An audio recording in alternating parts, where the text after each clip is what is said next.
नमस्कार दोस्तों। पिछले 4 वीडियो में हमने अध्ययन किया था कक्षा 6 का। आज हम बात करेंगे कक्षा 7 से संबंधित अपना बिंदु है जैव मंडल।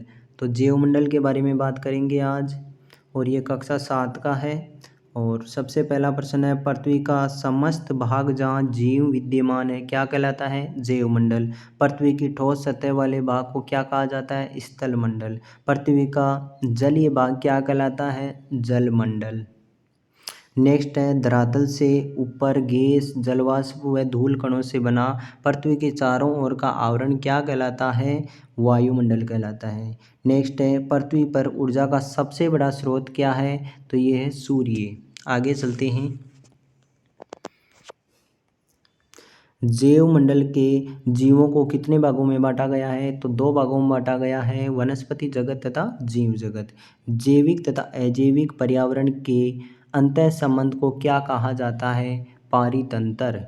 ऊर्जा एक जीव से दूसरे जीव में किस रूप में स्थानांतरित होती है? खाद्य श्रृंखला। वे स्थान जो समुद्र तल से 600 मीटर से अधिक ऊंचे तथा एक श्रृंखला के रूप में होते हैं क्या कहलाते हैं? ये कहलाते हैं दोस्तों पर्वत। मोनोकी पर्वत कहाँ स्थित है? तो ये प्रशांत महासागर में 10,205 मीटर इसकी क्या है? ऊंचाई है। पर्वतों के जिस तरफ वर्षा होती है उन्हें क्या कहा जाता है? पवनमुखी। हिमालय में कौन सी जनजातियां निवास करती हैं? तो हिमालय में गद्दी, बकरवाल और बोठिया। प्राकृतिक रूप से एक धारा के रूप में बहने वाला जल क्या कहलाता है? नदी। केवल वर्षा ऋतु में बहने वाली नदी क्या कहलाती है? मौसमी नदी कहलाती है। स्थल का वह भाग जहाँ मुख्य नदी व उनकी सहायक नदियाँ बहती है क्या कहलाती है? बेसिन। समुद्र के किनारे का स्थल भाग क्या कहलाता है? तो समुद्र के किनारे का स्थल भाग तट कहलाता है। आगे चलते हैं। एक ऐसा स्थलीय भाग जो चारों ओर से जल से घिरा हुआ होता है क्या कहलाता है? द्वीप। दुनिया का सबसे बड़ा नदी द्वीप कौन सा है? तो दुनिया का सबसे बड़ा नदी द्वीप है माजुली द्वीप, असम में। ऐसा स्थान जो 3 ओर से पानी से घिरा हो क्या कहलाता है? प्रायद्वीप। नेक्स्ट अपना चैप्टर है वायुमंडल और जलवायु। किस गैस के उपयोग से पौधे अपने भोजन निर्माण में करते हैं? तो कौन सी गैस का उपयोग करते हैं? कार्बन डाइऑक्साइड, CO2 का। किस गैस की मात्रा में वृद्धि होने से पृथ्वी का तापमान तेजी से बढ़ रहा है? तो कार्बन डाइऑक्साइड। पृथ्वी के तापमान में हो रही वृद्धि कौन सी समस्या उत्पन्न कर रही है? तो कौन सी समस्या उत्पन्न कर रही है? भूमंडलीय तपन या ग्लोबल वार्मिंग। वायुमंडल में विद्यमान गैसीय जल क्या कहलाता है? जलवाष्प। क्षोभमंडल में पाए जाने वाली जलवाष्प अन्य किस नाम से जानी जाती है? आर्द्रता। धूल कणों पर ऐसा क्या होता है कि हमें आकाश नीला दिखाई देता है? प्रकाश का प्रकीर्णन। धूल कणों की कौन सी क्रिया के कारण हमें सूर्योदय व सूर्यास्त के समय लालिमा दिखाई देती है? संघनन। तापमान के आधार पर वायुमंडल को कितने भागों में बांटा गया है? 5 भागों में। क्षोभमंडल की औसत ऊंचाई कितनी है? 13 किलोमीटर। न्यूनतम 8 किलोमीटर है और अधिकतम 18 किलोमीटर है। क्षोभमंडल की ऊपरी सीमा किस नाम से जानी जाती है? क्षोभ सीमा अथवा प्रशांत मंडल। वातावरणीय घटनाएं जैसे बादल, वर्षा, तूफान आदि कहाँ होते हैं? ये क्षोभमंडल की घटनाएं हैं सारी। समताप मंडल वायुमंडल में किस ऊंचाई तक है? 50 किलोमीटर तक है। ओजोन गैस किस मंडल में पाई जाती है? समताप मंडल में पाई जाती है। वायुयान किस परत में उड़ते हैं? समताप मंडल में उड़ते हैं। ओजोन परत किसका अवशोषण कर लेती है? पराबैंगनी किरणों का। अंतरिक्ष में आने वाले उल्कापिंड किस परत में नष्ट हो जाते हैं? तो ये मध्य मंडल में नष्ट हो जाते हैं। मध्य मंडल किस ऊंचाई पर पाया जाता है? 80 किलोमीटर तक पाया जाता है। पृथ्वी से प्रसारित होने वाली रेडियो संचार तरंगें कहाँ से परावर्तित होकर वापस पृथ्वी पर लौटती हैं? तो ये आयन मंडल। आयन मंडल का क्षेत्र कौन सा है? 80 से 400 किलोमीटर तक। वायुमंडल की सबसे ऊपरी परत कौन सी होती है? बहिर्मंडल होती है। बहिर्मंडल में कौन सी गैसें अधिक पाई जाती है? तो ये हाइड्रोजन व हीलियम। किसी स्थान की अल्पकालीन पर्यावरणीय दशाएं क्या कहलाती है? मौसम कहलाती हैं। किसी स्थान विशेष की मौसमी दशाओं के दीर्घकालीन औसत को क्या कहा जाता है? जलवायु। विश्व में औसत वार्षिक वर्षा कितनी होती है? 117 सेंटीमीटर। विश्व में सर्वाधिक वर्षा वाला क्षेत्र कौन सा होता है? विषुवत रेखीय क्षेत्र होता है। औसत 200 सेंटीमीटर से अधिक वर्षा होती है। समुद्रों के तटीय क्षेत्रों में जलवायु कैसी है? सम। निम्न वायुदाब का केंद्र जिसके चारों ओर बाहर की ओर उच्च वायुदाब होता है क्या कहलाता है? चक्रवात। उच्च वायुदाब का केंद्र जिसके चारों ओर बाहर की ओर निम्न वायुदाब हो क्या कहलाता है? प्रतिचक्रवात। चक्रवात कितने प्रकार के होते हैं? तो ये 2 प्रकार के होते हैं। कौन कौन से? उष्णकटिबंधीय व उपोष्ण या शीतोष्ण कटिबंधीय। प्रतिचक्रवातों की उत्तरी गोलार्ध में दिशा होती है घड़ी की सुई की दिशा में। प्रतिचक्रवातों की दक्षिणी गोलार्ध में दिशा होती है तो घड़ी की सुई के विपरीत दिशा में होती है, यानी एंटी क्लॉकवाइज होती है। उष्णकटिबंधीय चक्रवातों को अमेरिका में किस नाम से जाना जाता है? हरिकेन।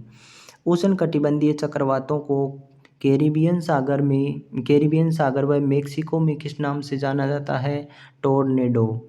उष्णकटिबंधीय चक्रवातों को चीन व जापान में किस नाम से जाना जाता है? टाइफून। उष्णकटिबंधीय चक्रवातों को ऑस्ट्रेलिया में विलीविलीज कहते हैं तथा बंगाल की खाड़ी में किस नाम से जाना जाता है? तो ये जाना जाता है चक्रवात के नाम से। आगे चलते हैं। अपना तीसरा चैप्टर है जल। विश्व की प्रमुख जल किनारे विकसित सभ्यताएं कौन सी है? सिंधु सभ्यता है एक जो भारत में है, हांगो सभ्यता है जो चीन में है, मेसोपोटामिया है वो अरब देशों में है और नील है मिस्र में है, माया एवं एजेटेक है वो उत्तरी अमेरिका व मेक्सिको में है व इनका दक्षिणी अमेरिका में है।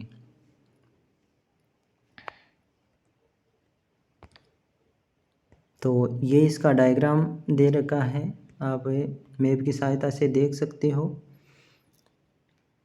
अभी हम केवल क्वेश्चंस के बारे में डिस्कस कर रहे हैं। नेक्स्ट है, जब जल विभिन्न स्रोतों से वाष्पित होकर वर्षा द्वारा पुनः वहीं पहुंच जाता है तो ये प्रक्रिया क्या कहलाती है? ये जल चक्र कहलाती है। तो ये जल चक्र का डायग्राम हो गया।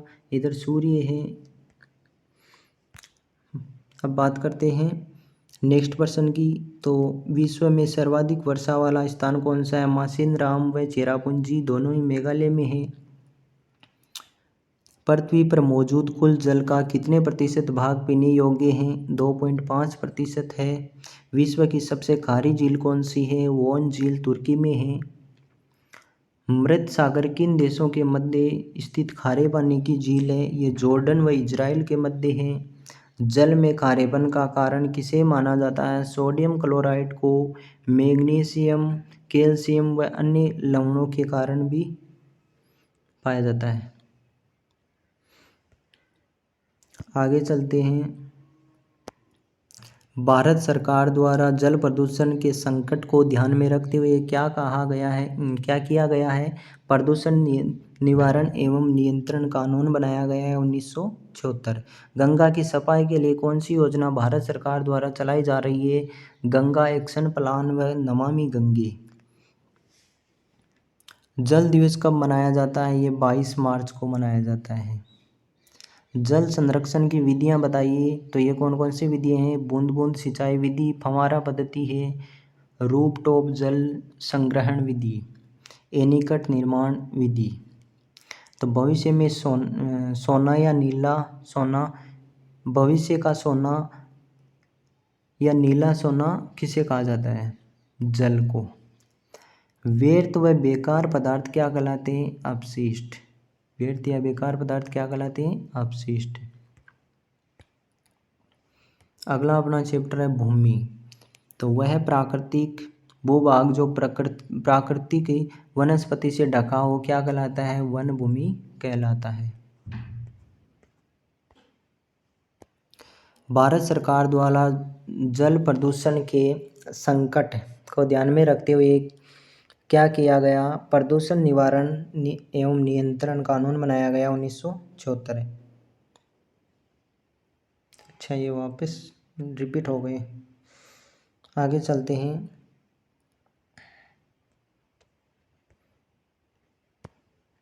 भूमि अपना चैप्टर है। तो ये प्रथम प्रश्न है, वह प्राकृतिक भूभाग जो प्राकृतिक वनस्पति से ढका हो क्या कहलाता है? वन भूमि कहलाता है। आगे चलते हैं। अब सबसे पहले वन भूमि। तो वन भूमि क्या होती है? तो मैं पढ़कर सुना रहा हूँ, अगर आपको दिखाई नहीं दे रहा है तो आप केवल सुनिए। वह विस्तृत भूभाग जो प्राकृतिक वनस्पति से ढका हो वन भूमि कहलाता है। राष्ट्रीय उद्यान है जैसे वन्य जीव अभयारण्य है, आखेट निषेध क्षेत्र आदि इसी में सम्मिलित है। कृषि भूमि क्या है? वह भूमि जिस पर मानव द्वारा फसलें उगाई जाती है उसे कृषि भूमि कहते हैं। बंजर भूमि किसे कहते हैं? तो बेकार पड़ी वह भूमि जिसे कृषि योग्य भूमि में नहीं बदला जा सकता उसे बंजर भूमि कहते हैं। जैसे ऊंचे पर्वत, पथरीली भूमि, दलदल इत्यादि। नेक्स्ट है कृषि योग्य व्यर्थ भूमि। बेकार पड़ी वह भूमि जिसे कृषि योग्य क्षेत्र में बदला जा सकता है कृषि योग्य व्यर्थ भूमि कहलाती है। चारागाह भूमि किसे कहते हैं? वह सार्वजनिक भूमि जिस पर पशुओं को चराया जाता है उसे चारागाह भूमि कहा जाता है। आगे चलते हैं। उद्यान भूमि। तो वह भूमि जिस पर फलदार वृक्ष उगाए जाते हैं उसे उद्यान भूमि कहते हैं। उसे क्या कहते हैं? उद्यान भूमि। वर्तमान प्रतिभूमि। भूमि का उपजाऊपन बढ़ाने के लिए किसानों द्वारा 1 या 2 वर्षों के लिए खाली छोड़ी गई भूमि को वर्तमान प्रतिभूमि कहा जाता है। पुरानी प्रतिभूमि, यदि किसी भूमि पर 5 वर्षों तक कृषि नहीं की जाती है तो उसे पुरानी प्रतिभूमि कहते हैं। अन्य कार्यों में प्रयुक्त भूमि ऊपर वर्णित भूमि उपयोगों को छोड़कर के शेष सभी जो भी शेष रह गई है वो सभी अन्य कार्यों में प्रयुक्त भूमि है। जैसे मानव अधिवास है, परिवहन है, नहरें हैं, उद्योग है, दुकानें, खनन इत्यादि आ गए अन्य में। अब इनके क्वेश्चंस के बारे में चर्चा करते हैं। तो वन भूमि में कौन से क्षेत्र सम्मिलित किए जाते हैं? तो राष्ट्रीय उद्यान है, वन्य जीव अभयारण्य, आखेट निषेध क्षेत्र इत्यादि आ गए। बेकार पड़ी वह भूमि जिस पर कृषि कार्य के लिए उपयोग में नहीं लाया जा सकता क्या कहलाती है? बंजर भूमि कहलाती है। व्यर्थ पड़ी वह भूमि जो कृषि हेतु उपयोग में लाया जा सकता है उसे क्या कहा जाता है? कृषि योग्य व्यर्थ भूमि। तो वह सार्वजनिक भूमि जिसे सामूहिक रूप से पशुचारण हेतु उपयोग में लाया जाता है क्या कहलाती है? चारागाह भूमि। वह भूमि जिस पर फलदार वृक्ष लगाए जाते हैं क्या कहलाती है? उद्यान भूमि। आगे चलते हैं। भूमि का उपजाऊपन बढ़ाने के लिए गत 1-2 वर्षों से खाली छोड़ दी गई भूमि क्या कहलाती है? वर्तमान प्रतिभूमि कहलाती है। नेक्स्ट है, वह भूमि जिसे पिछले 5 या अधिक वर्षों से उपजाऊपन बढ़ाने के लिए खाली छोड़ दिया जाता है क्या कहलाती है? पुरानी प्रतिभूमि। विश्व के कितने प्रतिशत लोगों के भोजन का आधार कृषि को माना गया है? 97%। किसान अपने परिवार के पालन पोषण के लिए जो कृषि करता है उसे क्या कहा जाता है? निर्वाह कृषि कहा जाता है। किसान द्वारा फसल को केवल बेचने के उद्देश्य से की गई कृषि क्या कहलाती है? व्यापारिक कृषि। स्वामित्व के आधार पर भूमि को कितने भागों में बांटा जा सकता है? 2 भागों में, निजी और सार्वजनिक। कौन कौन से? निजी और सार्वजनिक 2 भागों में बांटा गया है।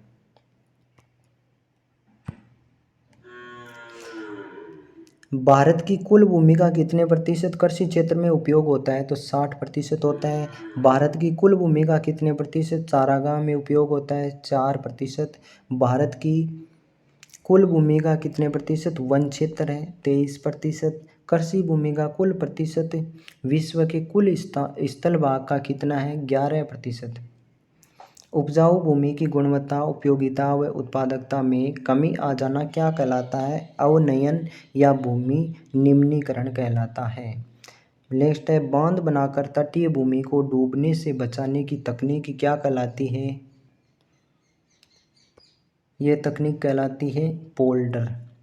केंद्रीय शुष्क अनुसंधान केंद्र काजरी कहाँ स्थित है? जोधपुर में। जोधपुर कहाँ है? राजस्थान में। तो केंद्रीय शुष्क अनुसंधान केंद्र काजरी, CAZRI। केंद्रीय रिसर्च इंस्टीट्यूट। आगे चलते हैं, काजरी और एक है आपरी, AFRI। आपरी अरिड फॉरेस्ट रिसर्च इंस्टीट्यूट। तो ये दोनों ही काजरी और आपरी जोधपुर में बहुत बार इसका प्रश्न पूछा जाता है। तो आगे चलते हैं, अगला अपना चैप्टर है वन और वन्य जीव। वन और वन्य जीव। किसी भौगोलिक प्रदेश में वृक्ष, लताएं, पौधे, झाड़ियाँ, घास, काई आदि का सम्मिलित रूप क्या कहलाता है? वनस्पति कहलाता है। उष्णकटिबंधीय सदाबहार वन कहाँ पाए जाते हैं? भूमध्य रेखा के 10 डिग्री उत्तर तथा 10 डिग्री दक्षिण में। विश्व में सर्वाधिक जैव विविधता वाले वन कौन से हैं? सदाबहार वन है।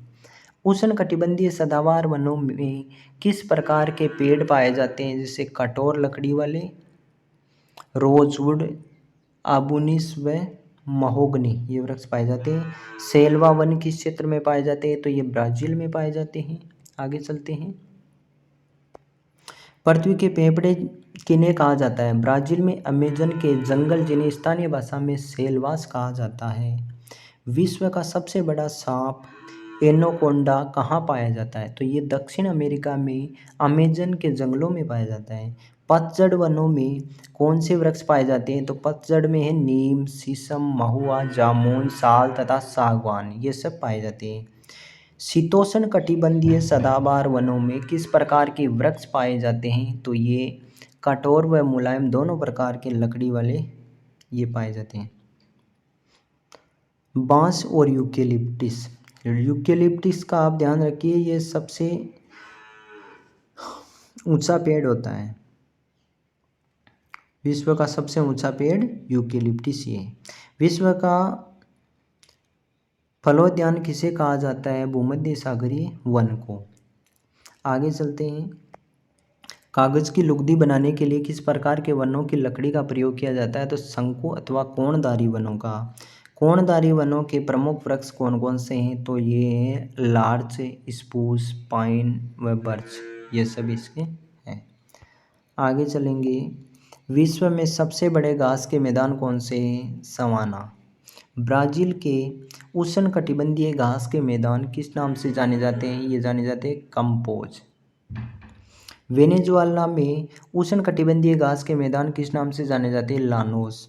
यूरोप के शीतोष्ण घास के मैदान किस नाम से जाने जाते हैं? स्टेपी। उत्तरी अमेरिका में शीतोष्ण घास के मैदान किस नाम से जाने जाते हैं? प्रेयरी। अर्जेंटीना में शीतोष्ण घास के मैदान पंपास के नाम से जाने जाते हैं। आगे चले, दक्षिण अफ्रीका में शीतोष्ण घास के मैदान वेल्ड के नाम से जाने जाते हैं। ऑस्ट्रेलिया में जो शीतोष्ण घास के मैदान है वो डाउन्स के नाम से जाने जाते हैं। कौन सी वनस्पति के पौधे की पत्तियां छोटी, जड़ें लंबी, वृक्ष कंटीले व जड़ें गहरी होती है? वनस्पति कहलाती है। कौन सी वनस्पति कहलाती है? मरुस्थलीय वनस्पति। फिर से देखिए, कौन सी वनस्पति के पौधों की पत्तियां छोटी होती है, जड़ें लंबी होती है, वृक्ष कंटीले व गहरे होती है? पत्तियां छोटी क्यों होती है? क्योंकि कांटों में रूपांतरित हो जाती है। तो ये सारी विशेषता है मरुस्थलीय वनस्पति की। तो मरुस्थलीय वनस्पति का उदाहरण है बेर, केर, खेजड़ी, नागफनी, कैक्टस, बबूल इत्यादि। ध्रुवीय क्षेत्र में किस प्रकार के जीव पाए जाते हैं? वालरस, ध्रुवीय भालू एवं सील। खेजड़ी बलिदान कब हुआ? 1730 में जोधपुर के खेजड़ली गांव में हुआ है। खेजड़ली बलिदान का नेतृत्व किसने किया? अमृता देवी बिश्नोई ने किया। खेजड़ली बलिदान में कितने लोगों ने बलिदान दिया? तो 363 स्त्री पुरुष थे सब, टोटल मिलाकर 363। पीपलांतरी गांव कहाँ पर स्थित है? तो ये राजसमंद में। यहाँ पर बेटी के जन्म पर 111 वृक्ष लगाए जाते हैं अभी आज भी। खेजड़ली में वृक्ष मेला कब लगता है? भाद्रपद शुक्ल दशमी को। ये खेजड़ी का वृक्ष है और यहाँ पर कुछ महिलाएं पेड़ के लिपटी हुई है, ये एक पेड़ काटने के लिए आया हुआ है। नेक्स्ट आगे चलते हैं। चिपको आंदोलन में किसके नेतृत्व में महिलाएं पेड़ के चिपक गई? तो ये गौरा देवी के नेतृत्व में चिपक गई थी। आगे चले तो ये चिपको आंदोलन के बारे में कुछ बातें समझा रखी है। ये सुंदरलाल जी बहुगुणा है, ये गौरा देवी जी है। और अब इनके जो क्वेश्चन से बनते हैं वो इस प्रकार है। चिपको आंदोलन का प्रणेता किसे माना जाता है? सुंदरलाल बहुगुणा को। चिपको आंदोलन का संबंध कहाँ से है? तो कर्नाटक के सिरसी जिले में सितंबर 1963 को एक सेकेंड आगे चलो। चिपको आंदोलन का प्रणेता है सुंदरलाल बहुगुणा। नेक्स्ट है अपिको आंदोलन का संबंध कहाँ से? कर्नाटक के सिरसी जिले से, और ये सितंबर 1983 को सलकानी वन क्षेत्र को बचाने के लिए चलाया गया था। ये चिपको है और ये है अपिको आंदोलन। नेक्स्ट है विश्व की संकटग्रस्त प्रजातियों का वर्णन किस किताब में किया गया है? तो लाल आंकड़ा किताब या रेड डेटा बुक भी कहा जाता है इसको। नेक्स्ट चैप्टर है विभिन्न परिवेशों में मानव जीवन। ठंडे मरुस्थलों में खेती किस प्रकार की जाती है? ग्रीन हाउस बनाकर। तो ये यहाँ पर ग्रीन हाउस बनाया हुआ है। आगे चले, विश्व के प्रमुख शीत मरुस्थल कौन से हैं? गोबी का मरुस्थल है, पेटागोनिया का मरुस्थल है, ग्रीनलैंड का मरुस्थल है और अंटार्कटिका, लद्दाख व तिब्बत, ये सब आ गए। विश्व के प्रमुख ग्रीष्म मरुस्थल कौन से हैं? सहारा, थार, कालाहारी, विक्टोरिया आदि। राजस्थान में थार का मरुस्थल कहाँ पर है? अरावली के पश्चिम में है। बाड़मेर के कवास क्षेत्र में बाढ़ कब आई थी? ये 2006 में। जालौर में बाढ़ कब आई? 2015 में। लाटी सीरीज कहाँ पर है? जैसलमेर में है।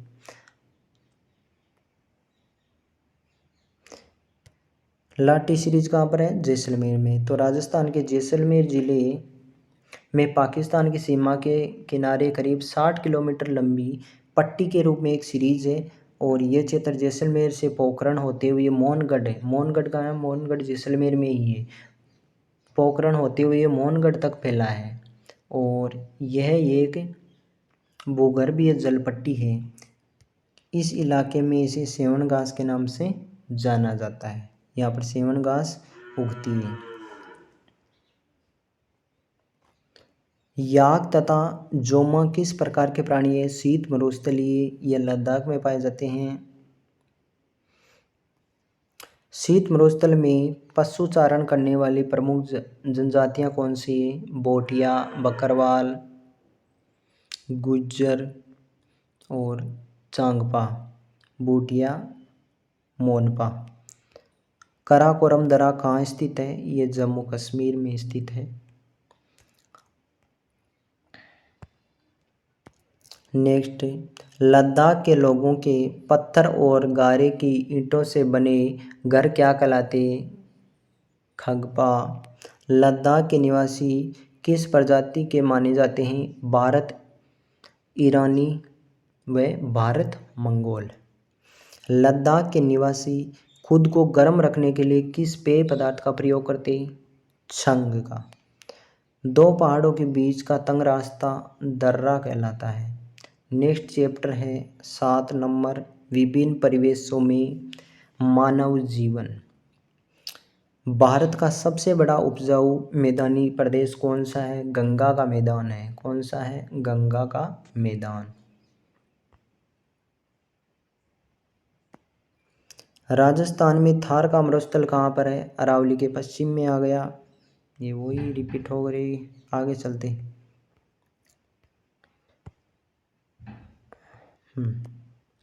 हिमालय के किस क्षेत्र में नदियाँ भूमिगत हो जाती है? बाखर।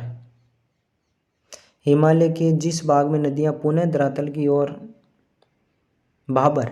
यहाँ पर होगा, ये गलत टाइप हुआ है, देखिए। हिमालय के किस क्षेत्र में नदियाँ भूमिगत हो जाती है? तो भाबर, इसका सही आंसर होगा भाबर। नेक्स्ट है, हिमालय के जिस भाग से नदियाँ पुनः धरातल पर प्रकट होती है क्या कहलाता है? तराई। नेक्स्ट, नदियों द्वारा लाई गई नई जलोढ़ मिट्टी पोषित प्रदेश क्या कहलाता है? खादर। नदियों द्वारा लाई गई पुरानी जलोढ़ मिट्टी को पोषित प्रदेश क्या कहलाते हैं? मिट्टी से पोषित प्रदेश बागर कहलाते हैं। प्लाईवुड बनाने के लिए किस पेड़ का प्रयोग किया जाता है? पॉपुलर। मैदानी क्षेत्रों में खेतों की मेड़ पर कौन से पेड़ उगाए जाते हैं? पोलर। भारत के पश्चिमी तटीय मैदान कौन से हैं? काठियावाड़, कोंकण तट, कन्नड़ व मालाबार का तट। भारत के पश्चिमी पूर्वी मैदान कौन से हैं? उत्तरी सरकार व कोरोमंडल। उत्तरी सरकार तट और कोरोमंडल तट। आगे चलते हैं। लेगून किस तट पर पाए जाते हैं? तो ये मालाबार तट पर पाए जाते हैं। मालाबार तट पर कौन से खनिज पाए जाते हैं? मोनोजाइट, जिरकन, गार्नेट, ग्रेनाइट और थोरियम। मालाबार तट पर कौन कौन से बंदरगाह स्थित है? कोझिकोड, कोच्चि, अलेपी व तिरुवनंतपुरम। बरसिम घास किस क्षेत्र में पाई जाती है? तो ये मैदानी क्षेत्र में पाई जाती है। बेबानांद क्या है? ये एक झील का नाम है और ये केरल में स्थित है। समाज और हमारे दायित्व नेक्स्ट चैप्टर है अपना। तो समाज के व्यक्तियों का दृष्टिकोण व सामाजिक व्यवस्था कैसी होनी चाहिए? लोकतांत्रिक होनी चाहिए, समानतावादी व मानवतावादी। लोकतांत्रिक, समानतावादी, मानवतावादी। ऑनलाइन संचार का माध्यम क्या कहलाता है? Social media. नेक्स्ट है, समाज के प्रति हमारे क्या उत्तरदायित्व हैं? तो उचित आचरण करना, उत्पादन इकाई बनना, सार्वजनिक जीवन में अनुशासन, दूसरों के अधिकारों की रक्षा करना, संस्कृति की रक्षा करना, राजनीतिक जागरूकता, विवेकपूर्ण मतदान, स्वच्छता, स्वास्थ्य, प्रशासन की सहायता करना और पर्यावरण की रक्षा व सेवा कार्य करना, ये सब है। नेक्स्ट चैप्टर लोकतंत्र और समानता। तो लोकतंत्र की बुनियादी क्या है? कानून का संचालन। लोकतंत्र की मुख्य विशेषता क्या है? समानता। भारत में कितने वर्ष की आयु के बाद मतदान करने का अधिकार मिल गया है? 18 वर्ष। अवसर की समानता के लिए कुछ लोगों को दिए जाने वाले विशेषाधिकार क्या कहलाते हैं? आरक्षण कहलाते हैं। आगे चलते हैं। न्यायालय में जनता की भलाई से जुड़े हुए विषयों का प्रार्थना पत्र क्या कहलाता है? जनहित याचिका। ऐसा समाज जिसके सभी वर्गों में सामाजिक, राजनीतिक, आर्थिक समानता स्थापित हो क्या कहलाता है? समता मूलक। सभी नागरिकों को उनके धर्मों के आधार पर भेदभाव न करते हुए समानता देना क्या कहलाता है? पंथ निरपेक्षता। नेक्स्ट चैप्टर है लैंगिक समझ और संवेदनशीलता। महिला व पुरुष में शारीरिक बनावट को लेकर किया जाने वाला भेदभाव क्या कहलाता है? लैंगिक भेदभाव। राजतरंगिणी में किन दो योद्धा महिलाओं का वर्णन किया गया है? राजतरंगिणी में किन दो योद्धा महिलाओं का वर्णन किया गया है? सुगंधा, दीदा व कोटा, इनका। नेक्स्ट है, प्राचीन काल में कौन सी विदेशी महिलाओं का वर्णन मिलता है? गार्गी, मैत्रेयी और लोपामुद्रा। विधवा विवाह के संबंध में जागृति फैलाने का कार्य किस महापुरुष के द्वारा किया गया? ईश्वर चंद्र विद्यासागर द्वारा। महिला शिक्षा के क्षेत्र में किसने महत्वपूर्ण प्रयास किए? दयानंद सरस्वती जी ने किए। नारी उत्थान के लिए कौन जाने जाते? महात्मा ज्योतिबा फुले व सावित्रीबाई फुले। जनगणना 2011 के अनुसार राजस्थान में लिंगानुपात 928 प्रति हजार पर है। जनगणना 2011 के अनुसार राजस्थान में महिला शिक्षा अनुपात 52.10 है। जनगणना 2011 के अनुसार राजस्थान में पुरुष साक्षरता 79.20 है, 79.20%। महिला हेल्पलाइन नंबर कौन से हैं? 1090, 1095, 112। बालिका की उच्च शिक्षा हेतु बचत द्वारा धन जुटाने के लिए सरकार द्वारा कौन सी परियोजना चलाई जा रही है? सुकन्या समृद्धि योजना। महिला व बाल कल्याण के लिए सरकार द्वारा कौन सी परियोजना चलाई जा रही है? जननी सुरक्षा योजना।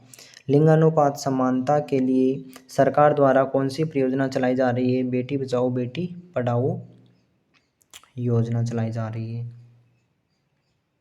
नेक्स्ट अपन बात करें, भामाशाह योजना के तहत में परिवार का मुखिया किसे माना जाता है? महिला को।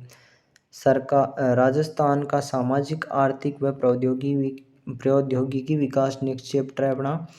तो बात करें राजस्थान का क्षेत्रफल कितना है? 3,42,239 वर्ग किलोमीटर है। अगर यही क्षेत्रफल अगर आपको मील में पूछ ले तो 132, 140 मील, ठीक है। राज्यों में निःशुल्क व अनिवार्य शिक्षा का अधिकार अधिनियम 2009 कब से लागू हुआ? 1 अप्रैल 2011 से। जनगणना 1951 के अनुसार राज्य में महिला साक्षरता कितना था? 2.51। शिक्षा गुणवत्ता में वृद्धि के लिए कौन सा कार्यक्रम संचालित किया जा रहा है? State initiative for quality education. आगे चलते हैं। पॉलिएस्टर फाइबर बनाने व सीमेंट निर्माण में राज्य का भारत में कौन सा स्थान है? दूसरा स्थान है। राज्य में कितने जिला उद्योग केंद्र कार्यरत है? 36। ऑटोमोबाइल उद्योग के क्षेत्र में जापानी पार्क कहाँ स्थापित किया गया है? नीमराना, अलवर में। नीमराना कहाँ है? अलवर में। राजस्थान में मेट्रो सेवा कहाँ से शुरू की गई? जयपुर से।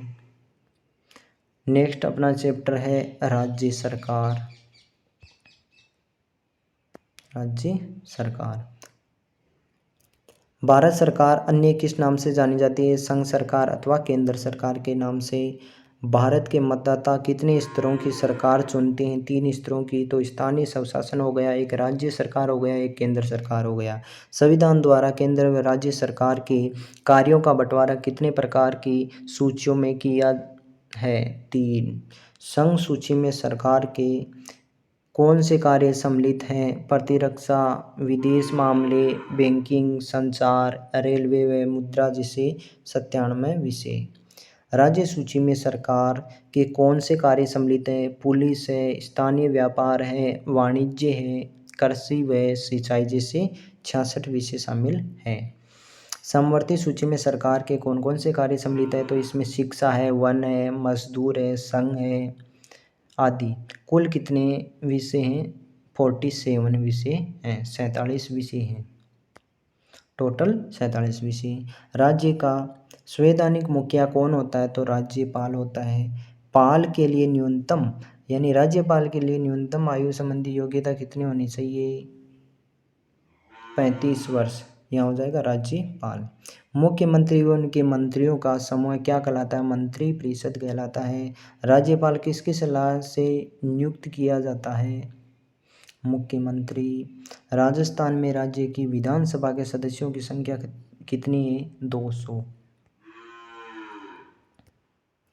विधानसभा निर्वाचन हेतु आरक्षण का क्या प्रावधान है? जनजातियों के लिए आरक्षित है ये।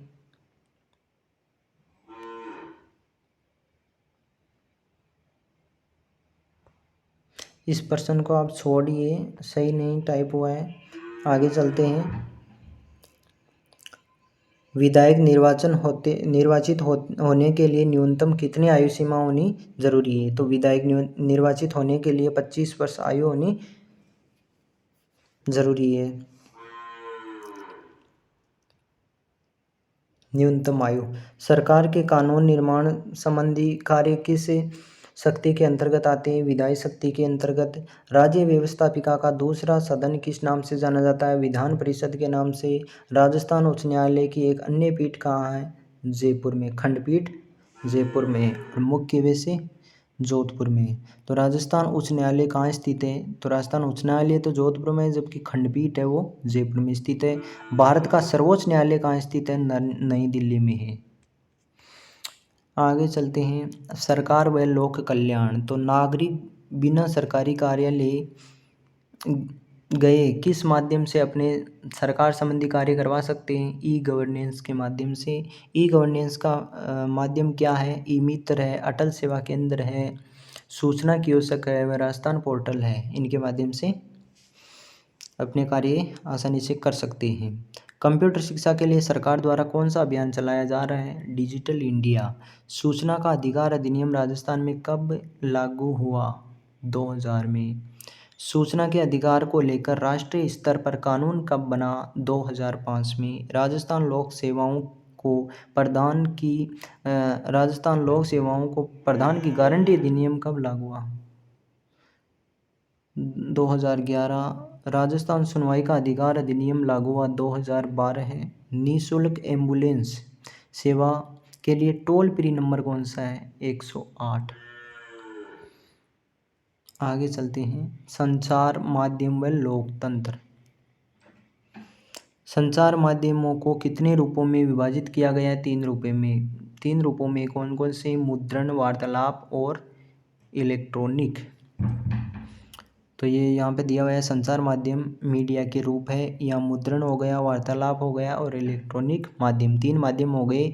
मुद्रण में आ गया जैसे छपी हुई सामग्री, जैसे समाचार हो गए, समाचार पत्र है, पत्रिकाएं, पुस्तक है, जर्नल आदि।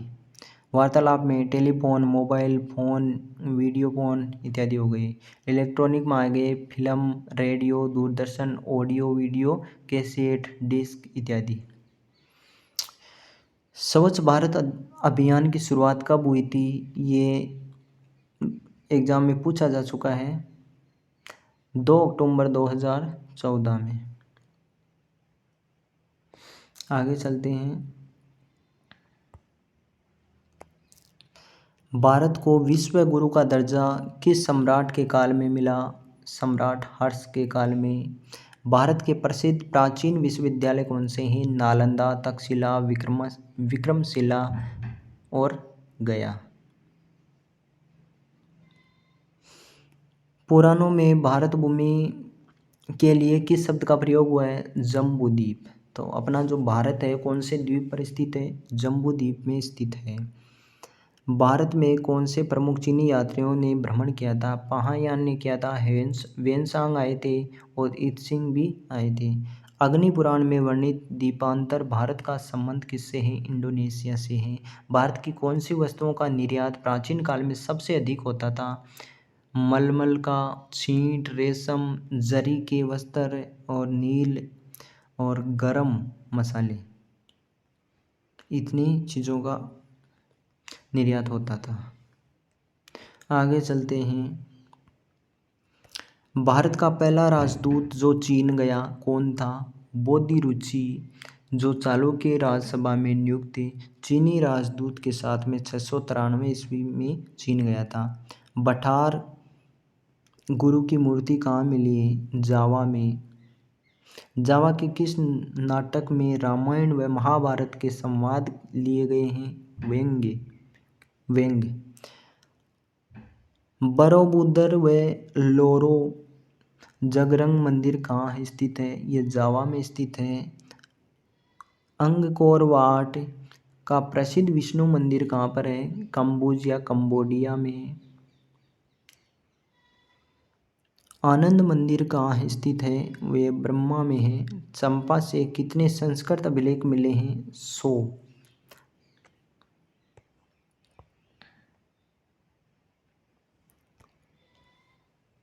हर्षकालीन व बाद का भारत। गुप्त वंश के पतन के बाद प्रभाकर वर्धन ने नए राजवंश की स्थापना कहाँ की थी? थानेश्वर में। हर्षवर्धन ने अपनी पहली राजधानी किसे बनाया? कन्नौज को। हर्षवर्धन ने किस धर्म को अपनाया? बौद्ध धर्म को। हर्षवर्धन द्वारा आयोजित विशात्र धर्म सम्मेलन का अध्यक्ष किसे नियुक्त किया गया? वेन्सांग को। हर्षवर्धन मोक्ष सभा का आयोजन कहाँ पर करता था? प्रयाग में प्रत्येक 5 वर्ष बाद करता था। हर्ष के सिक्कों पर हर्ष के लिए किस उपमा का प्रयोग हुआ है? महाराजा धीराज की उपमा दी गई थी इनको। हर्षवर्धन ने अपने राज्य में कौन से विद्वानों को आश्रय दिया था? बाणभट्ट, हरिदत्त व जयदेव। हर्षवर्धन की प्रसिद्ध रचनाएं कौन कौन सी हैं? रत्नावली है, प्रियदर्शिका है व नागानंद है। हर्षवर्धन के काल में कितने प्रकार के करों का प्रावधान था? 3 प्रकार के करों का प्रावधान था। बाघ एक प्रकार का भूमिकर है। हिरण्य यह एक प्रकार का नगद कर था व बलि अतिरिक्त कर था। ये 3 प्रकार के कर थे। किसने नालंदा विश्वविद्यालय के लिए 100 से अधिक गांव दान किए थे? हर्षवर्धन ने। नालंदा विश्वविद्यालय में कितने महाविद्यालय थे? 8। कितने थे? 8 महाविद्यालय। हर्षवर्धन की मृत्यु के बाद में दक्षिण भारत के राज्यों में सबसे बड़ा राजवंश कौन सा था? राष्ट्रकूट। राष्ट्रकूट राजवंश के प्रतापी शासक कौन थे? कौन थे? कृष्ण तृतीय, दुर्व, गोविंद व अमोघ वर्ष। किस चालुक्य राजा ने सम्राट हर्षवर्धन को भी पराजित कर दिया था? पुलकेशन सेकंड। पल्लवों की अधीनता से चोल शासन को मुक्त किसने किया? विजयालय। किस चोल शासक ने गंगैकोंड की उपाधि धारण की थी? राजेंद्र प्रथम। आगे चलते हैं।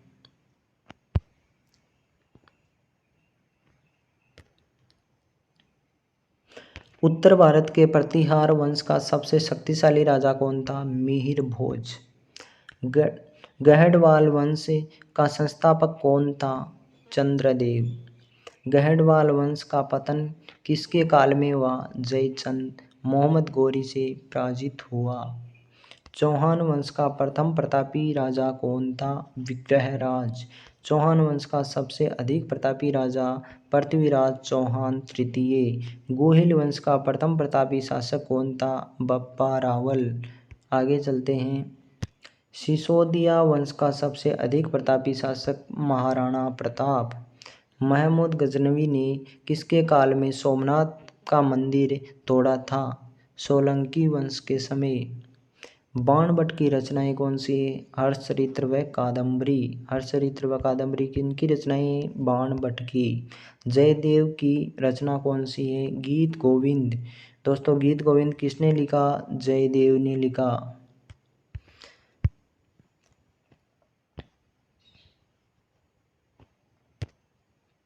आगे चलते हैं। राजस्थान एवं दिल्ली सल्तनत। किस तुर्क आक्रमणकारी ने भारत पर 17 बार लगातार आक्रमण किया तथा गुजरात के सोमनाथ मंदिर को लूटा? मोहम्मद गजनवी। किस युद्ध को भारतीय इतिहास का निर्णायक युद्ध कहा जाता है? तराइन का द्वितीय युद्ध। दिल्ली सल्तनत की स्थापना कब हुई? 1206 ईस्वी में। दिल्ली सल्तनत का अंत कब हुआ? 1526 में पानीपत के प्रथम युद्ध से। नयनचंद्र सूरी व जोधराज किसके दरबार में थे? आमेर के दरबार में। नयनचंद्र सूरी की रचना हमीर महाकाव्य है। जोधराज की रचना हमीरासो है। आगे चलते हैं। जोधराज की रचना हमीरासो हो गया। अलाउद्दीन दिल्ली सल्तनत का सुल्तान कब बना? 1206 में। अलाउद्दीन का रणथंभौर पर अधिकार हुआ 1301 में। किस राजपूत शासक ने अपने 17 युद्धों में से 16 पर विजय प्राप्त की थी? आमेर ने। रतन सिंह मेवाड़ का राजगद्दी पर कब बैठा? रतन सिंह मेवाड़ की राजगद्दी पर कब बैठा? 1302 में। गोरा व बादल किसके सेनापति थे? रतन सिंह के सेनापति थे। चित्तौड़ का पहला जौहर किसके नेतृत्व में हुआ? रानी पद्मिनी के नेतृत्व में 1303 में। चित्तौड़ में सिसोदिया राजवंश किसने स्थापित किया? सरदार हमीर ने 1326 में। वीरमदेव किसका पुत्र था? कान्हड़ देव का। गुजरात के सोमनाथ मंदिर को लूटकर दिल्ली जाती सुल्तान की सेना पर किसने हमला किया? तो ये हमला किया था जालौर शासक कान्हड़ देव की सेना ने। किस शासक के काल में पठानों ने मांस न खाने की प्रतिज्ञा की तथा वह स्वयं नारी अस्मिता की रक्षार्थ मृत्यु को प्राप्त हुई? राव शेखा।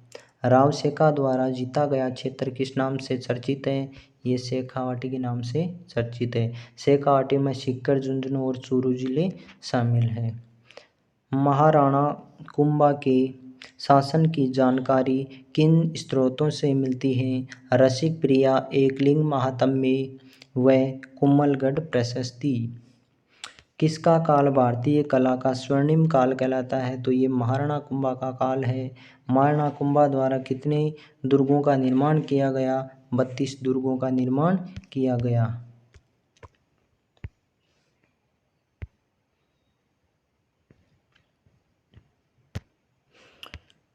कुंभा द्वारा निर्मित कौन सा दुर्ग अजय दुर्ग कहलाता है? कुंभलगढ़। चीन की दीवार के बाद कौन सा दुर्ग अपनी बड़ी प्राचीर के लिए चर्चित हुआ? तो ये कुंभलगढ़ दुर्ग की बात है।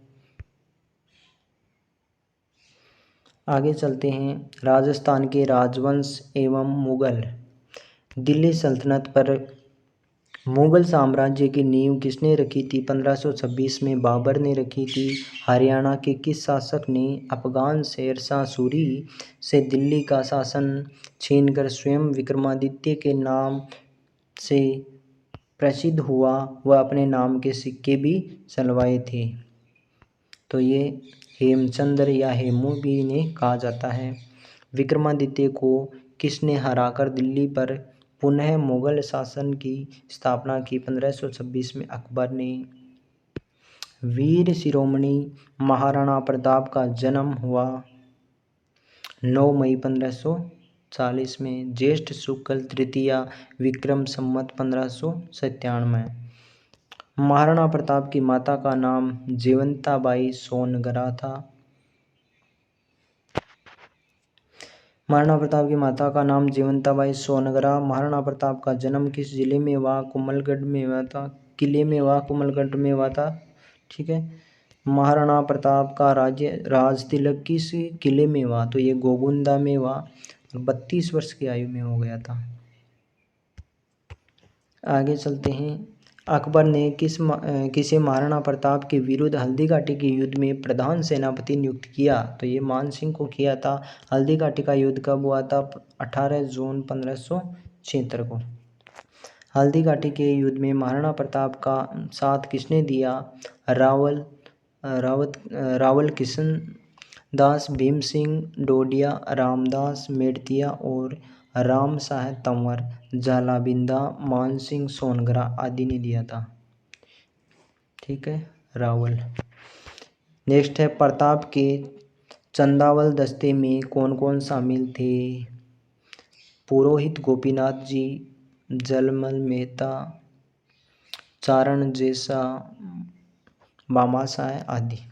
प्रताप के हरावल दस्ते में शामिल हाकिम का सूरी। आगे चलते हैं। किस मुगल इतिहासकार ने महाराणा प्रताप की सेना के प्रथम बड़े प्रहार को स्वीकार किया? बदायूंनी। प्रताप ने किस मुगल सेनापति के तलवार के एक ही वार से बख्तर के घोड़े सहित 2 टुकड़े कर दिए? बहलोल खां। महाराणा प्रताप की रक्षार्थ किसने अपने प्राण त्यागे? झालामान। दिवेर का युद्ध कब लड़ा गया? अक्टूबर 1582 को। दिवेर के युद्ध में मुगल सेना का प्रतिनिधित्व किसने किया? सुल्तान खां। प्रताप में अंत में अपनी राजधानी किसे बनाया? चावंड को। प्रताप की मृत्यु कब हुई? 19 जनवरी 1597 में 57 वर्ष की आयु में मृत्यु हो गई थी। प्रताप की समाधि कहाँ पर बनी हुई है? बांडोली। प्रताप ने किस वृक्ष से आयुर्विज्ञान ग्रंथ की रचना करवाई? विश्ववल्लभ। संस्कारी जीवन आदर्श को ध्यान में रखते हुए प्रताप ने कौन से ग्रंथ लिखवाया? व्यवहार आदर्श। संस्कृत विद्वान पंडित चक्रपाणि मिश्र किसके दरबार में थे? महाराणा प्रताप के दरबार में। चावंड शैली का जन्म किसके काल में हुआ? महाराणा प्रताप के काल में। महाराणा प्रताप के समकालीन कौन से चित्रकार ने 6 राग व 36 रागिनियों के चित्र बनवाए? नसीरुद्दीन। अमर सिंह किसका पुत्र था? जोधपुर नरेश गज सिंह का था। शाहजहां ने अमर सिंह को कौन सा परगना दिया? नागौर। शाहजहां के दरबार में किस मुगल मनसबदार को अमर सिंह ने मौत के घाट उतार दिया? सलावत खां। दुर्गादास राठौड़ ने किस राजकुमार की रक्षा की? अजीत सिंह। मारवाड़ व मेवाड़ के बीच राठौड़ सिसोदिया गठबंधन किसने करवाया? दुर्गादास राठौड़ ने करवाया। किशनगढ़ की राजकुमारी चारुमती से किसने भागकर विवाह रचाया? मेवाड़ नरेश राज सिंह ने। दुर्गादास ने अपने जीवन के अंतिम दिन कहाँ बिताए? उज्जैन मध्य प्रदेश में। उज्जैन में किस नदी के किनारे दुर्गादास राठौड़ की छतरी बनी है? क्षिप्रा। डीग किसने बसाया? महाराजा बदन सिंह ने। भरतपुर शहर किसने बसाया? सूरजमल ने। किस जाट शासक ने अकबर के मकबरे से कीमती जवाहरात व सोने चांदी के पत्थरों को उजाड़ दिया? गोकुल राजाराम। सेना का अग्रिम भाग क्या कहलाता है? सेना का आगे का भाग कहलाता है हरावल। सेना का पीछे लड़ने वाला भाग क्या कहलाता है? चंदावल। नेक्स्ट बात करेंगे कला एवं स्थापत्य की। तो मध्यकालीन चित्रकला शैली के पश्चिम भारत क्षेत्र का प्रधान केंद्र थे गुजरात व राजस्थान। मध्यकालीन चित्रकला शैली के उत्तर पूर्व भारत क्षेत्र का प्रधान केंद्र बिहार और बंगाल। जैन व बौद्ध कथाओं पर आधारित चित्र शैली क्या कहलाई? पाल शैली कहलाई।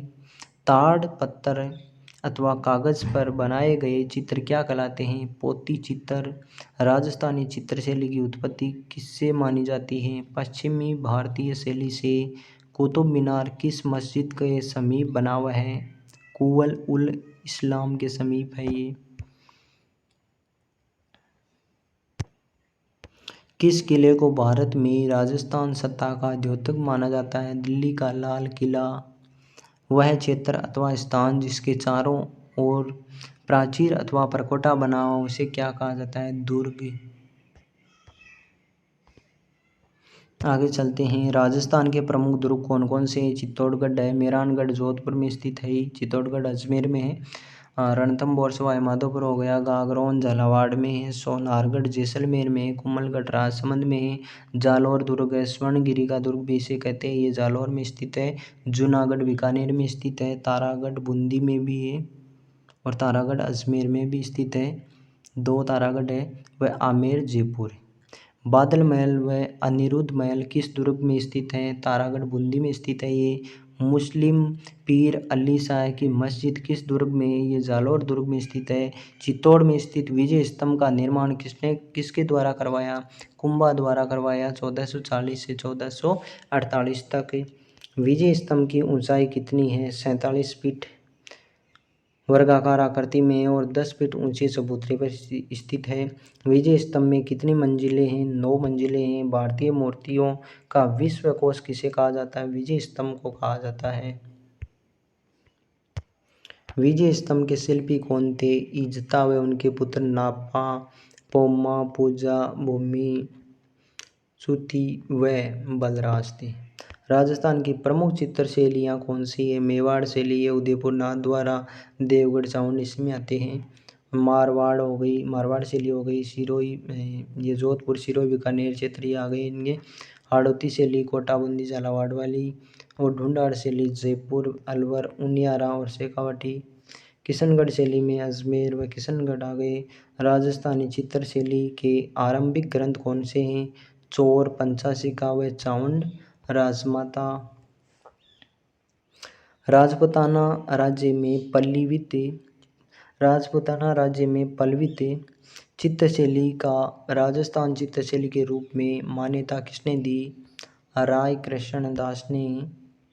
किस युग को राजस्थानी चित्रशैली का स्वर्णिम काल कहा जाता है? 17वीं सदी का काल। मेवाड़ क्षेत्र के प्रमुख मंदिर कौन से हैं? जगदीश मंदिर उदयपुर में है। सास बहू का मंदिर नागदा उदयपुर में है। शस्त्र बहू या सास बहू का मंदिर नागदा उदयपुर में है। अंबिका माता का मंदिर जगत उदयपुर में है। श्रीनाथ जी मंदिर राजसमंद में है। श्री एकलिंगनाथ जी का मंदिर उदयपुर में है। ऋषभ देव जी का मंदिर उदयपुर में है।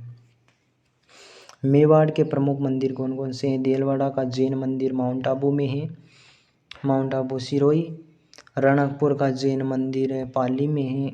किराड़ू का मंदिर बाड़मेर में है। ओसिया के मंदिर जोधपुर में है। जैसलमेर के जैन मंदिर आदि। शेखावाटी जयपुर के प्रमुख मंदिर आबानेरी मंदिर है, दौसा में है। खाटू श्याम जी का मंदिर सीकर में है वह गोविंद देव जी का मंदिर जयपुर में है। बंडदेवरा का मंदिर कहाँ स्थित है? बंडदेवरा का मंदिर बारा में है। कमलेश्वर महादेव का मंदिर बूंदी में है। घंटियों का शहर किसे कहा जाता है? झालरापाटन झालावाड़ को। झालरापाटन से ही वसुंधरा राजे अपना चुनाव लड़ती है। तो घंटियों का शहर कौन सा है? झालरापाटन। जैसलमेर की प्रमुख हवेलियाँ कौन सी हैं? सालिम सिंह की हवेली, नतमल जी की हवेली और पटवा की हवेली, ये सभी जैसलमेर में है। ये बहुत इंपॉर्टेंट है। मूसी महारानी की छतरी कहाँ है? अलवर में है। गोपाल सिंह की छतरी है करौली में। 84 खंभों की छतरी कहाँ स्थित है? बूंदी में है। सेठों की छतरी कहाँ है? रामगढ़ में। ईश्वर सिंह की छतरी कहाँ पर है? गेटौर में है। जगत सिंह का थड़ा कहाँ है? जोधपुर में है। आयड की छतरी कहाँ है? उदयपुर में है। बड़ा बाग की छतरियाँ कहाँ हैं? जैसलमेर में है। शेखावाटी की छतरियों में किन शासकों की छतरियाँ शामिल हैं? लक्ष्मण सिंह जी की है, कल्याण सिंह जी की, देवी सिंह जी, माधो सिंह जी व हरदयाल सिंह जी की छतरियाँ कहाँ हैं? शेखावाटी में। आगे चलते हैं। शेखावाटी संभाग में सबसे बड़ी छतरी कौन सी है? राम गोपाल जी पोदार की छतरी है। किस स्थान पर महाराजाओं के स्मारक देवलों के नाम से विख्यात है? मंडोर। आगे बात करें भक्ति व सूफी आंदोलन की, तो भक्ति शब्द की उत्पत्ति संस्कृत के किस शब्द से हुई है? बद्ध से हुई है।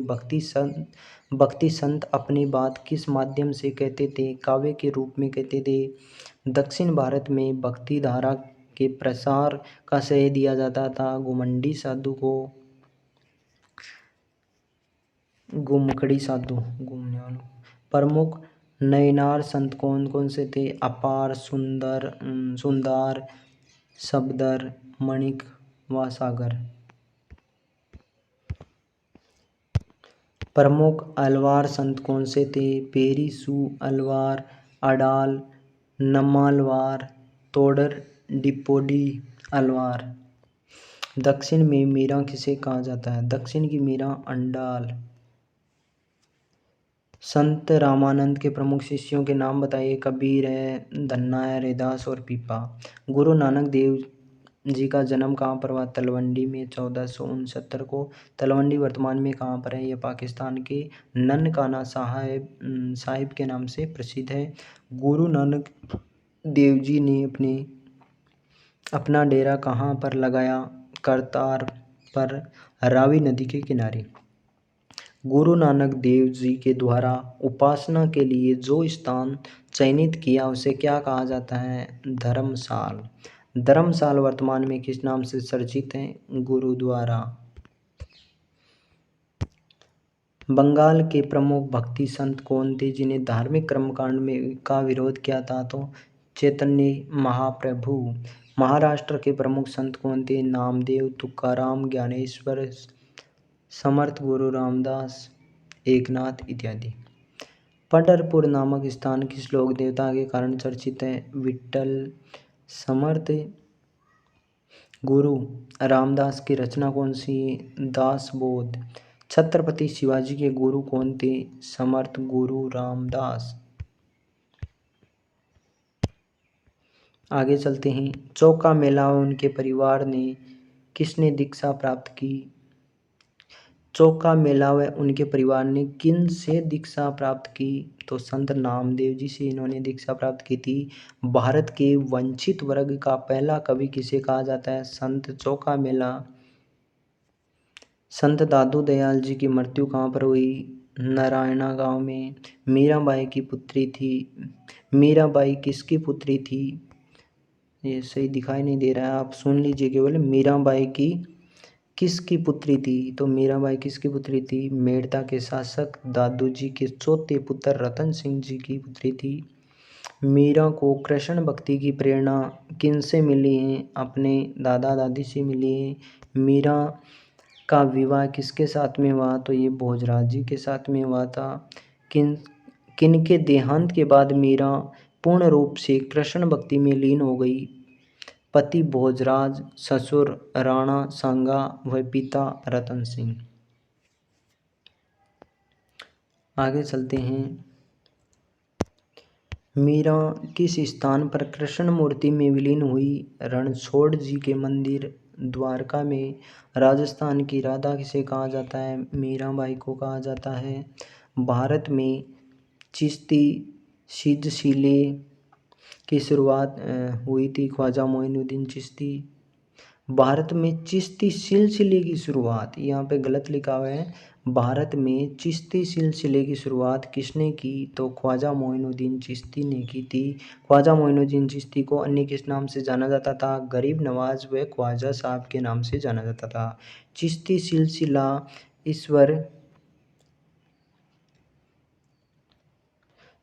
सिलसिला ईश्वर को पाने का माध्यम किसे मानता है? संगीत को। आगे चलते हैं, बात करेंगे लोक संस्कृति की। तो लोक संस्कृति में केला देवी शक्तिपीठ कहाँ पर स्थित है? करौली से 25 किलोमीटर दूर त्रिकुट पर्वत पर स्थित है। केला देवी शक्तिपीठ के सामने स्थित हनुमान मंदिर किस नाम से जाना जाता है? लांगुरिया के नाम से। किनका दरबार लांगुरिया नृत्य व गीत के कारण चर्चित है? केला देवी। केला देवी किस राजवंश की कुल देवी है? करौली के यदुवंशीय राजपरिवार की है। जमवाय माता शक्तिपीठ कहाँ पर स्थित है? जयपुर के जमवा रामगढ़ में। कछवाहा राजवंश की कुल देवी है जमवाय माता या जामवंती माता। करणी माता के मंदिर में चूहों को क्या कहा जाता है? काबा।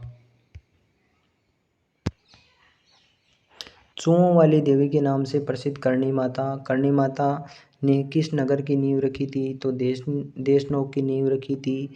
जीन माता का मंदिर कहाँ है? रेवासा सीकर में। किस देवी का मंदिर पांडवों द्वारा बनवाया गया? जीन माता का। तरतई, ये है तुरताई माता। तुरताई माता के उपनाम से विख्यात है त्रिपुरा सुंदरी। त्रिपुरा सुंदरी की पीठ शक्तिपीठ कहाँ पर है? ये बांसवाड़ा में है। किस देवी की 18 भुजाओं वाली मूर्तियाँ स्थापित है? त्रिपुरा सुंदरी की। माँ त्रिपुरा की उपासना किस पर की जाती है? श्री चक्र पर। आगे चलते हैं। चमड़े से युक्त वाद्य यंत्र क्या कहलाते हैं? अवनंद वाद्य यंत्र कहलाते हैं। धातु से बने वाद्य यंत्र क्या कहलाते हैं? घन। तार से बने हुए वाद्य यंत्र क्या कहलाते हैं? तार से बने वाद्य यंत्र तत्वाद्य यंत्र कहलाते हैं। फूंक मारकर बजाए जाने वाले वाद्य यंत्र क्या कहलाते हैं? सुशीर। अवनद वाद्य यंत्रों में कौन शामिल है? चंग है, बफंग है, मादल है, नंगाड़ा, ढोल, डमरू इत्यादि। घन वाद्य यंत्रों में शामिल है मंजीरा है, खड़ताल, ताशा आदि।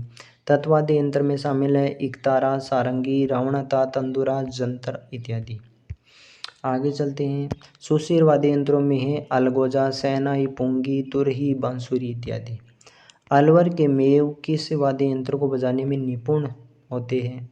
बफंग। किस जाति के लोग तंदुरा बजाते हैं? कामड़। कामड़ जाति के लोग तंदुरा बजाने में दक्ष होते हैं।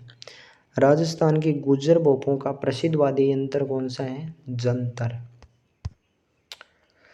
कालबेलिया जनजाति का प्रमुख वाद्य यंत्र है पुंगी। युद्ध में रणभेरी के रूप में किस वाद्य यंत्र का प्रयोग किया जाता था? नंगाड़ा। भीलों व ग्रासियों का प्रमुख वाद्य यंत्र मादल। आगे चलते हैं। होली के अवसर पर बजाया जाने वाला एक प्रसिद्ध अवनद वाद्य यंत्र कौन सा है? संग। बाड़मेर में होली के अवसर पर किया जाने वाला प्रसिद्ध लोक नृत्य है गेर। सहकावाटी का प्रसिद्ध लोक नृत्य है गिंदड़। धमाल व होली के गीत किस पर गाया जाने वाला लोक नृत्य कौन सा है? धमाल व होली के गीत पर किया जाने वाला लोक नृत्य कौन सा है? लोक नृत्य में किसका उपयोग किया जाता है? संग का। ढोल कहाँ का प्रसिद्ध लोक नृत्य है? जालोर का। जसनाती संप्रदाय का प्रसिद्ध लोक नृत्य है अग्नि नृत्य। ये कतरिया सर बीकानेर में किया जाता है। अलवर व भरतपुर क्षेत्र में बड़े नगाड़ों के साथ में किया जाने वाला लोक नृत्य कौन सा है? बम रसिया। 13 ताली नृत्य किया जाता है कामड़ जाति के द्वारा। सिर पर 7-8 मटके रखकर नाचना, तलवार पर नाचना, कांच के टुकड़ों पर नृत्य करना, थाली की कोर पर नृत्य करना, ये सभी नृत्य के प्रकार है। भवाई नृत्य के उदयपुर से है ये भवाई नृत्य का संबंध। भवाई नृत्य के जनक बागाजी जाट है जो केकड़ी अजमेर के रहने वाले हैं। और गौरी नृत्य कहाँ पर प्रसिद्ध है? मेवाड़ क्षेत्र के भीलों में प्रसिद्ध है ये। आगे चलते हैं। राजस्थान की सपेरा जाति का प्रसिद्ध लोक नृत्य कौन सा है? कालबेलिया। राजस्थान के किस लोक नृत्य को यूनेस्को द्वारा विश्व धरोहर सूची में शामिल किया गया है?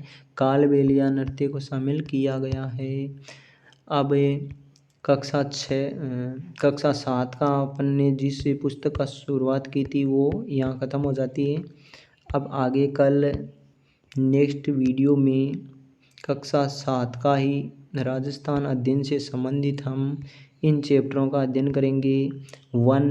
वन्य जीव एवं संरक्षण, खनिज एवं ऊर्जा संसाधन, इस प्रकार इन 10 चैप्टरों का अध्ययन अगले वीडियो में करेंगे। तो दोस्तों आपको निश्चित रूप से समझ में आया होगा। हो सकता है यहाँ इसे कुछ पर्सन दिखाई नहीं दे रहे होंगे, लेकिन मैंने बोलकर बताने का प्रयास किया है। तो आप इनको ध्यानपूर्वक 1-2 बार देखोगे तो आपको याद हो जाएगा। इनको आप देखते रहो, एग्ज़ाम में बहुत हेल्पफुल होगा। और अगले वीडियो में फिर से कक्षा 7 का अध्ययन करेंगे इन चैप्टरों का।